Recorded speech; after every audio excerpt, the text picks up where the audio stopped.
여러분의 삶에서 내가 아무리 해결하려고 해도 잘 해결되지 않는 그 삶의 문제들 어떤 것들이 있으십니까? 아마도 우리는 열심히 계획을 세우지만 그러나 내가 계획을 잘 세운다고 해서 계획한 대로 인생이 다 잘 풀리지는 않지 않나요? 열심히 살아도 늘 제자리 같은 그런 답답함이 느껴지시지 않으십니까? 또 나와 잘 맞지 않는 사람들과의 갈등과 반목 때문에 마음에 늘 고뇌가 그치지 않는 분도 있을지 모릅니다. 그리고 나이가 들어갈수록 건강에 대한 염려, 내일에 대한 두려움, 살면서 느끼는 늘 삶의 부족한 부분들이 참 많지 않으시나요? 실제로 우리가 겪는 삶의 다양한 문제들에 하나님은 어디 계실까요? 여러분, 그런 질문들이 혹 있지 않으셨습니까? 아니, 내가 지금 겪고 있는 이 고통스러운 현실에 하나님은 마치 아무런 도움이 되지 않는 것처럼, 하나님은 안 계신 것처럼 느껴지시지는 않으셨나요? 오늘 우리가 읽은 이 말씀을 통해서 우리의 삶의 문제들에 개입하시는 하나님, 답을 주시는 그 하나님을 만날 수 있게 되기를 소망합니다. 사실 우리가 성경을 읽고 묵상할 때 하나님에 대해 우리가 가진 수많은 오해들을 벗겨주시려 말씀하시는 그 하나님을 만날 수 있습니다. 오늘 우리가 읽은 본문에서 사도 바울은 3절에 이렇게 말씀하고 있습니다. 율법이 육신으로 말미암아 연약하여 할 수 없는 그것을 하나님은 하시나니. 하나님은 아무것도 하시지 않는다는 우리의 막연한 생각과 달리 바울은 분명하게 우리의 육신이 연약하여 할 수 없는 그것조차도 하나님은 하신다라고 말씀하십니다. 믿는 사람들이 즐겨 쓰는 핑계의 말이 있지 않습니까? 마음은 원이로되 육신이 약하여서 알지만 잘 안 된다라는 그런 표현이죠. 마음과 육신이 따로 노는 이런 현상에 대해 늘 육신의 연약함을 핑계하지 않습니까? 근데 바울은 육신이 연약하여 할 수 없는 그것을 하나님은 행하신다 이렇게 말씀하십니다. 하나님조차 손 놓고 계신 것이 아니라 오히려 우리가 손 놓고 있는 것을 하나님이 친히 붙잡고 일하신다라는 말씀인 것입니다. 분명 육신을 가진 우리가 할 수 없는 것들은 너무나 많습니다. 우리는 시간과 공간의 제한 속에 살아가고 있기 때문입니다. 흘러가는 시간 붙잡을 수 없습니다. 비록 온라인 시대를 살아가긴 하지만 내 육신이 머무는 곳은 다양한 곳에 동시에 머무는 게 아니라 단지 한 곳에 머무를 수밖에 없습니다. 그렇게 제한된 삶으로 행하는 우리의 바람과 계획들과 열정은 어쩌면 영혼의 시간 앞에서는 안개와 같이 사라질 것들 아닐까요? 마치 그 안개를 붙잡으려는 수고로움이 우리 인생의 무거운 짐이 되어 있지 않습니까? 그저 죽으면 다 끝나버리는 것들을 쫓아 사는 것이 만약 우리의 인생이라면 너무나 서글프지 않을까요? 그런 육신의 한계를 가지고 죄와 사망의 법 아래 영혼을 소망할 수 없는 인생이 품은 그런 소망들은 결국 사라질 꿈이 되지만 그런 소망 없는 우리를 위해 하나님은 영원하신 사랑으로 우리를 찾아오셨다라고 말씀하고 있습니다. 하나님은 제한된 육신의 한계 속에서 날마다 절망할 수밖에 없는 우리를 위해 아무것도 하지 않고 방치하지 않으십니다. 오히려 육신을 입은 우리가 연약하여 할 수 없었던 그것, 곧 죄로 파생된 모든 고통과 갈등의 문제들을 하나님이 친히 손을 걷어붙이고 해결하셨다고 말씀하십니다. 육신이 연약하여 할 수 없는 그것을 하나님은 하시나니, 바라기는 오늘 이 짧은 말씀을 통해서 우리의 문제들을 해결해 나가시는 그 하나님을 만날 수 있게 되기를 소망합니다. 그렇다면 하나님은 우리의 문제들을 어떻게 해결하셨을까요? 첫 번째로 하나님이 행하신 것은 우리를 위해 친히 그 아들을 보내셨다라고 말씀합니다. 방금 읽었던 그 3절의 후반절에 하나님이 무엇을 하셨는지 이렇게 말씀하고 있습니다.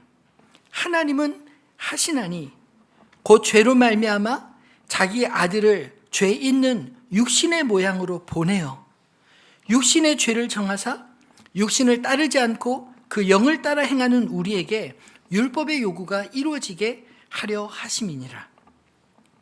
영원하신 그의 아들 예수를 우리와 같은 육신을 입혀 이 땅에 보내신 것은 우리에게 영원한 생명, 즉 영생을 주시기 위함이라는 것입니다. 우리가 성만찬에 행하는 것은 하나님이 우리를 위해 행하신 일들을 기억하고 동참하는 행위입니다. 성만찬의 의미를 깊이 묵상하며 참여할 때 이 성찬은 신비입니다. 십자가 위에서 그리스도의 찢기신 살과 흘리신 피를 기념하고 먹고 마시는 자는 그의 영원하신 생명을 얻는 것이라 약속하고 있기 때문입니다. 곧 죄와 사망의 법 아래서 현실의 문제들에 파묻혀 영생을 잃어버린 우리 인생들에게 현실의 삶 넘어 영생의 삶을 주님은 선물하고 계신 것입니다. 그를 믿는 자들은 이제 더 이상 우리를 죽이는 죄와 사망의 법, 곧 율법이 아니라 우리를 살리는 생명의 성령의 법 아래 있는 자라고 말씀하십니다.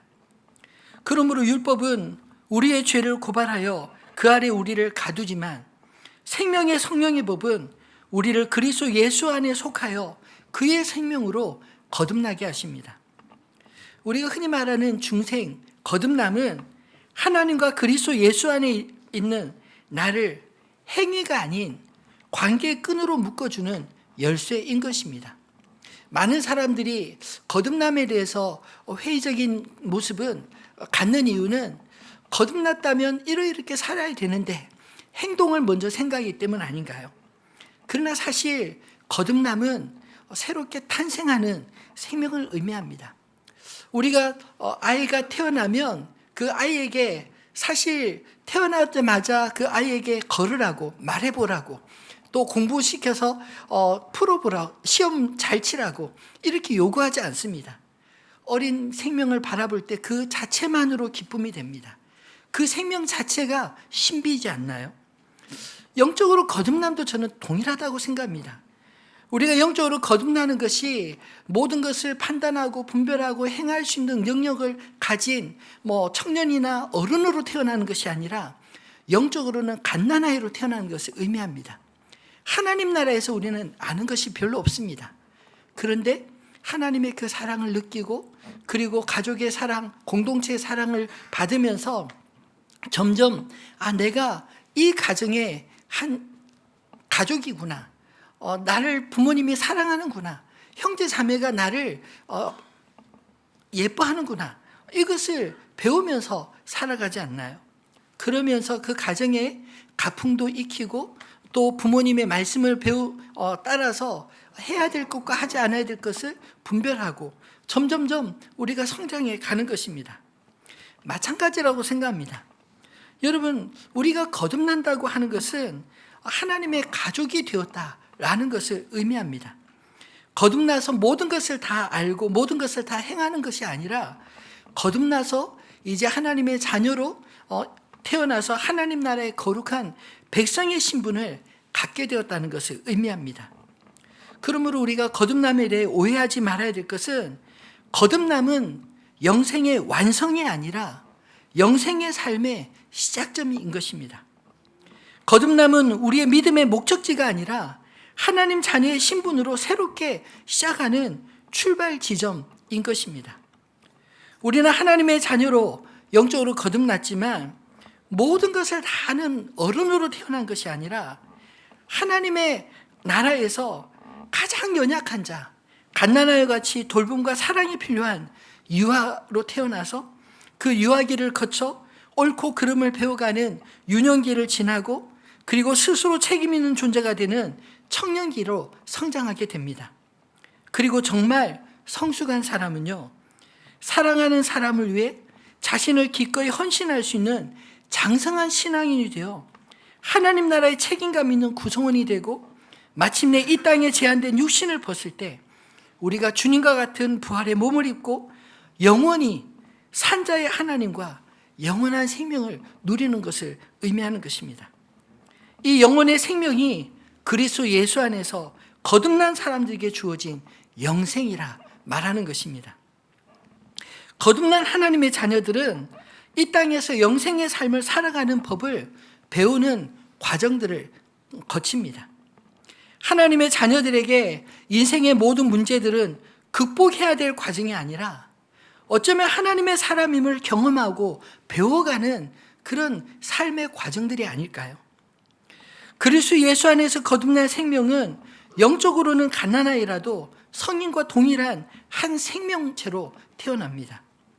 즉 이미 영생의 생명을 가졌을지라도 갓난아이가 성장해서 자기 몫을 다할 수 있는 성인이 되기까지 성장해야 하는 과정들을 하나하나 거치듯 영적인 생명도 성장의 과정을 거쳐야 하지 않을까요? 우리가 거듭난 생명으로 살면서 이 땅에서 배워야 할 것들이 많고 그 배움은 책으로만 아니라 삶을 통해 경험되어져야 할 것들이기에 거듭난 인생에게 우리의 삶은 모든 것이 어쩌면 배움의 과정일지 모릅니다.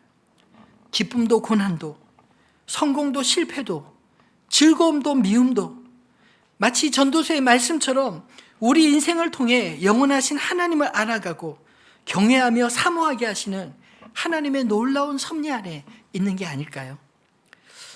전도서 3장 10절로 14절의 말씀을 한번 같이 읽어보겠습니다.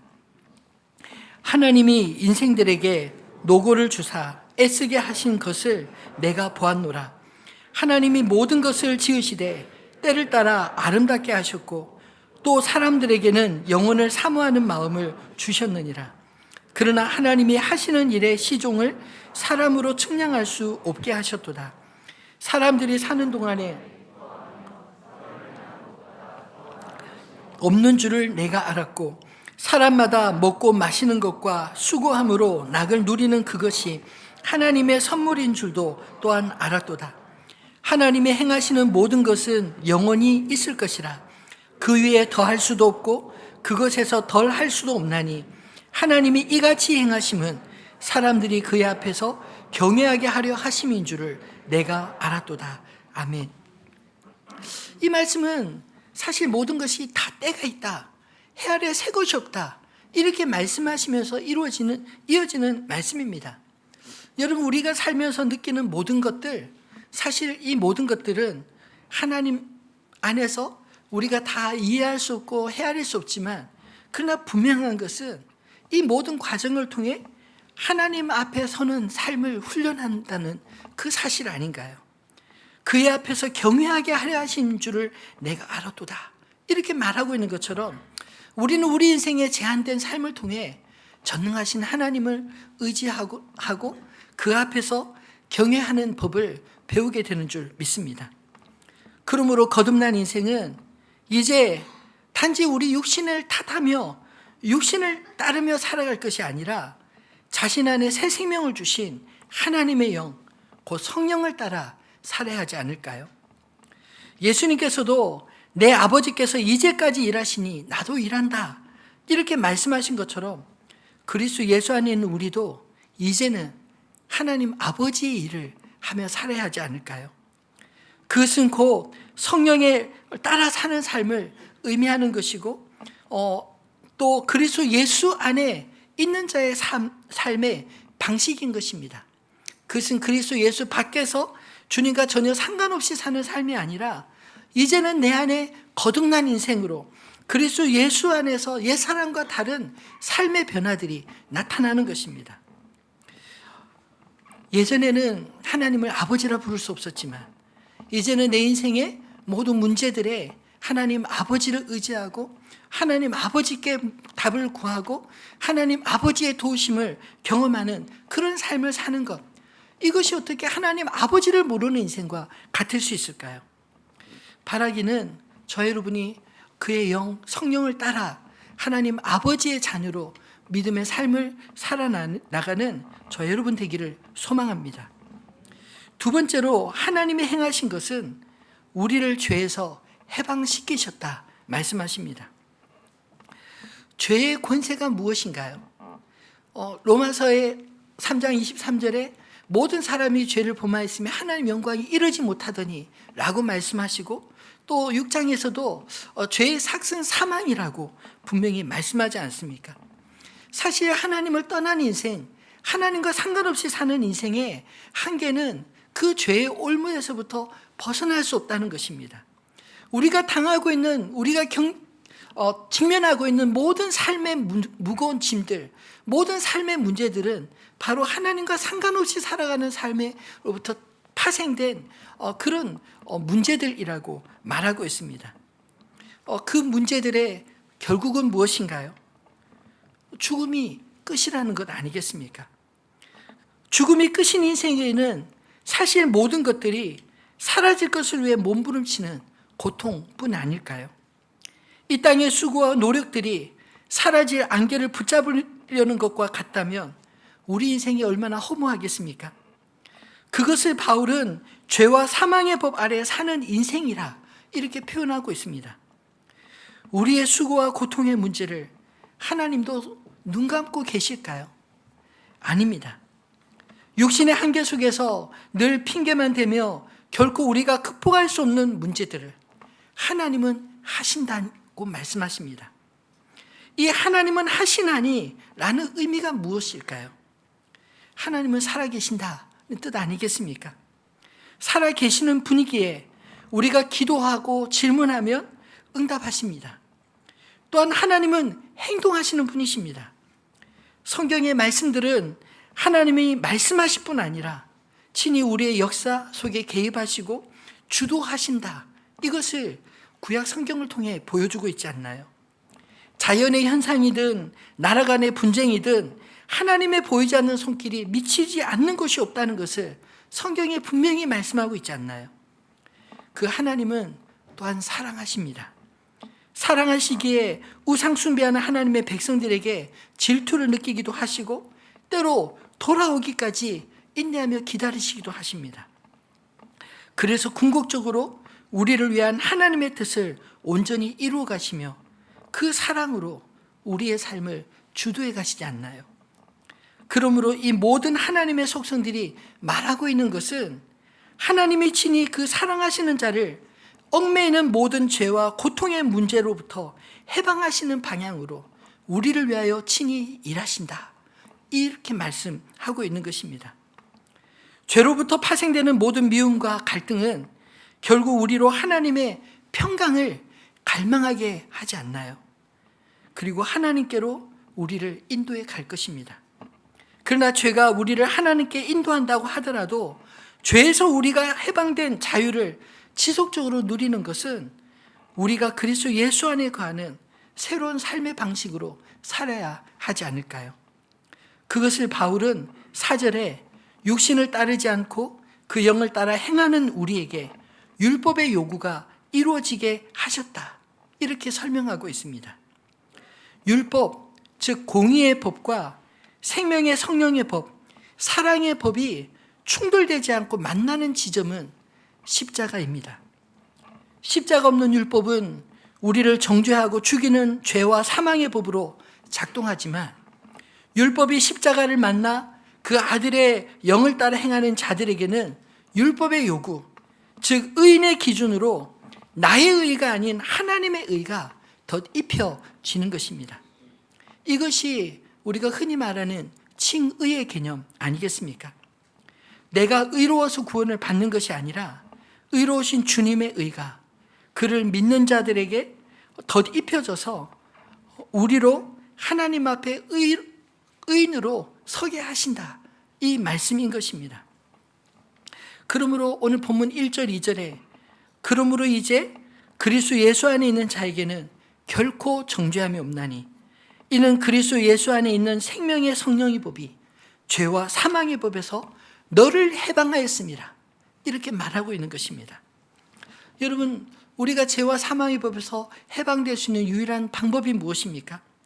오늘 본문 1절과 2절에 반복적으로 나오는 말씀은 그리스도 예수 안에 있는 자에게는, 오늘 저와 여러분이 그리스도 예수 안에 있는 자로 사시기를 주님의 이름으로 축원합니다.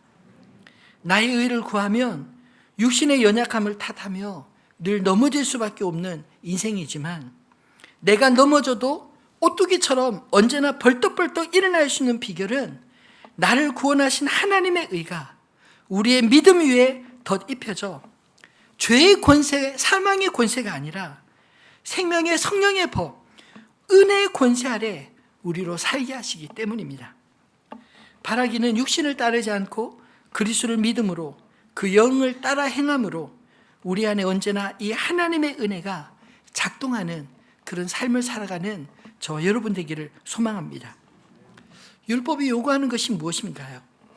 하나님의 백성의 생활 방식은 그러므로 하나님의 자녀가 된 사람들이 자신의 의지나 노력이 아닌 그리스도 예수 안에서 성령과 더불어 살아가는 생활 방식이라 이렇게 말할 수 있지 않을까요?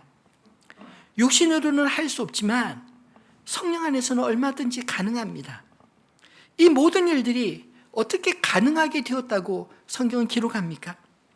하나님이 우리를 위해 하신 일들은 그의 아들을 육신을 입혀 이 땅에 보내시고 십자가 위에서 우리가 당할 사망의 형벌을 대신 받으시고 우리를 죄와 사망의 권세로부터 해방시키셨기에 이 모든 일이 가능하게 되었다라고 말씀하고 있는 것입니다. 그러므로 우리 인생의 수많은 문제들을 그리스도 예수 안에 답이 있는 것을 믿으시기를 바랍니다. 사실 주님 안에서 영혼의 관점으로 바라보면 우리가 지금 겪고 갈등하는 그 모든 문제들은 현실적인 문제들은 작게 보입니다. 왜냐하면 영혼의 관점에서 볼 때 이것은 순간의 문제요, 지나가는 문제들은 아닌가요? 그러나 주님 없이는 우리 현실만 바라보면 대책 없이 그저 크게만 보이지 않으시나요? 그러므로 우리가 그리스도 예수 안에 있다는 것은 그리스도 예수 안에서 우리의 삶의 모든 문제들을 우리가 마주한다라는 것을 의미하는 것임을 믿으시기 바랍니다.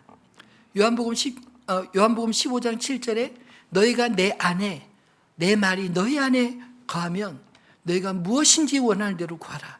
그리하면 이루리라 라고 말씀하고 있지 않습니까? 여러분, 우리가 그리스도 예수 안에 거한다는 것은 하나님의 말씀이 우리 안에 거한다는 것과 동일한 말입니다.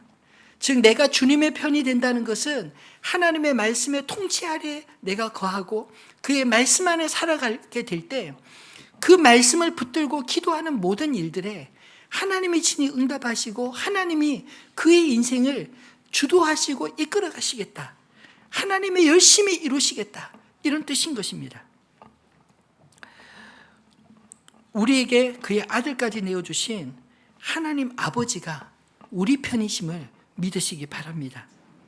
우리를 얽매이게 하는 모든 죄와 사망의 법이 그리스도 예수 안에서 이미 그 죄로부터 해방되었음을 믿으시기 바랍니다.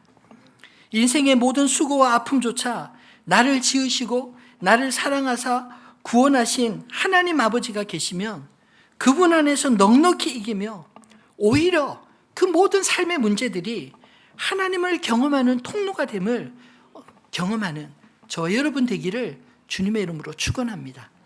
사실 고난이 없다면 하나님의 구원도 경험하기 어려운 삶이 인생이지 않나요?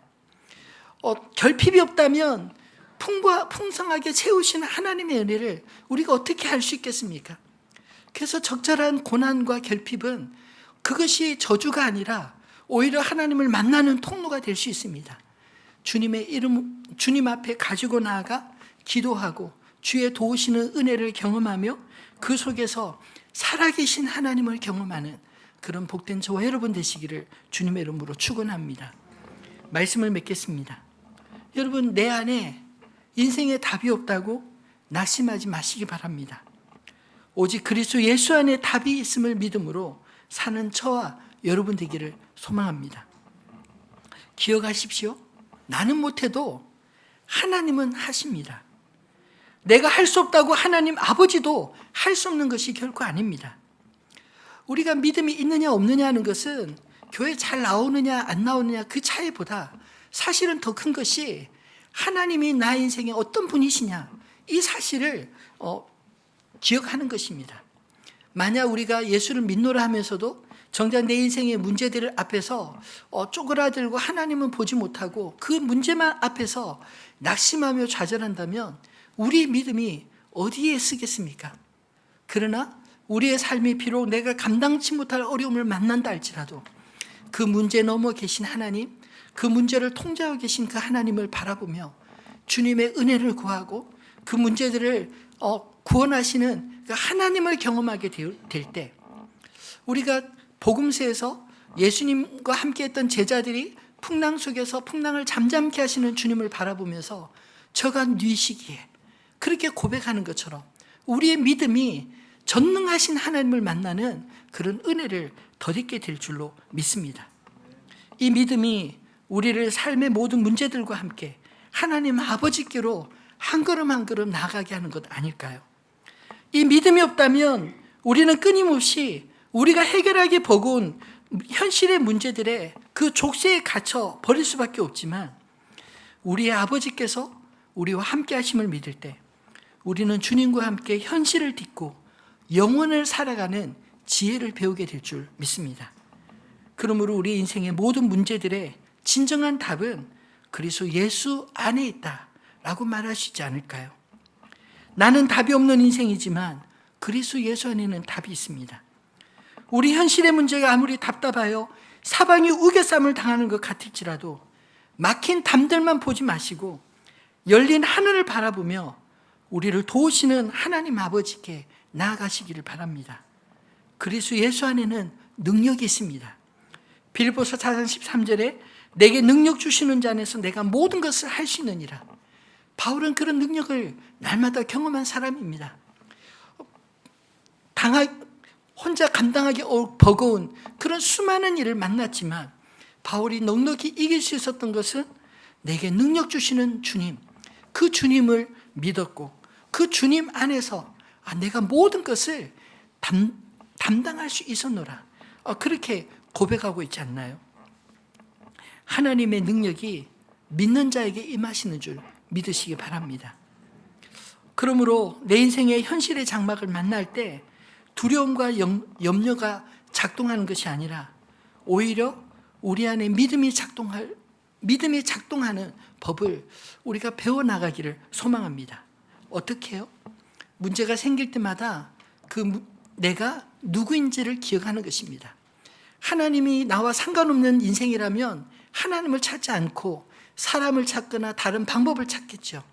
그러나 하나님이 내 아버지시라는 믿음이 있다면 문제 앞에서 먼저 무릎 꿇고 하나님을 찾을 것입니다. 하나님 도와주십시오. 지혜를 주십시오. 해결할 방법을 알려주십시오. 그러면 하나님께서 도움의 손길을 사람을 통해서든 지혜를 주시든 아니면 환경을 변화시켜 주시든 하나님께서 해결해 주실 것입니다. 그래서 그 속에서 전능하신 하나님을 만나고 내 인생에 나는 버려진 인생이 아니라 나에게 하나님 아버지가 계시는구나, 내 인생의 주권자 앞에서 우리가 믿음의 삶을 넉넉히 살아가게 되어질 줄 믿습니다. 여러분, 내 인생에 나도 계획하며 살아가지만 비록 내 계획이 실패할지라도 나를 향하신 하나님의 계획이 있음을 믿을 때 오히려 우리는 담담하게 우리의 현실을 받아들이고 그리고 그 현실 속에서 하나님의 계획을 의지하지 않겠습니까? 그렇게 나의 뜻이 변해서 주님의 뜻을 구하는 삶으로 변화되어질 때 우리 안에 하나님의 나라와 의가 더딥혀지는 그런 은혜의 삶을 경험하게 되어질 줄 믿습니다. 주님이 나의 전부 되어주실 때 나도 주님 앞에 믿음의 삶을 하나하나 배워 나가지 않을까요? 내가 주님 앞에 전부가 되어주신 그 은혜로 말미암아 우리가 믿음의 삶이 시작했다면 이제는 우리의 삶 가운데 주님이 나의 전부이십니다. 그런 믿음의 고백을 하며 살아가는 저와 여러분 되기를 소망합니다.